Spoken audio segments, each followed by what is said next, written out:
যদি কেউ কোনোদিন তোমায় ছোট করতে চায়, তবে মন খারাপ করো না। তুমি বুঝে নিও যে তুমি তাদের থেকে অনেক উপরে আছো। জীবনের পরিস্থিতি মানুষকে অনেক কিছু শেখায়।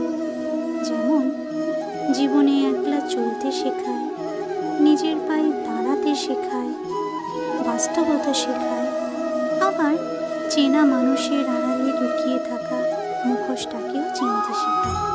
মিথ্যে দিয়ে চলে কিছুদিন পর্যন্ত সফল হওয়া যায় ঠিকই, কিন্তু সত্যি দিয়ে চললে প্রথমে একটু কষ্ট হয় ঠিক, কিন্তু তার সফলতা ধরে রাখা যায় আজীবন।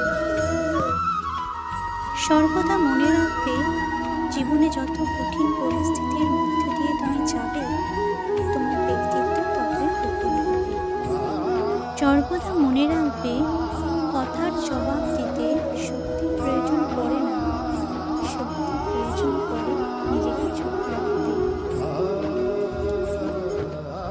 দেরিতে হবে, কিন্তু ঠিক হবেই। তুমি যা চাও তাই হবে। আজ তোমার সময়টা হয়তো খারাপ, কিন্তু তোমার জীবনটা খারাপ নয়। শুধু অপেক্ষা করো, সঠিক সময় নিশ্চয়ই তোমার সব ইচ্ছে পূরণ হবে। মানে ঝামেলা যতই থাকুক, চিন্তা করলে তা বেড়ে যাবে, চুপ থাকলে তা কমে যাবে, ধৈর্য রাখলে শেষ হয়ে যাবে, আর ভগবানের উপর বিশ্বাস রাখলে একদিন এসব পরিবর্তন হয়ে যাবে।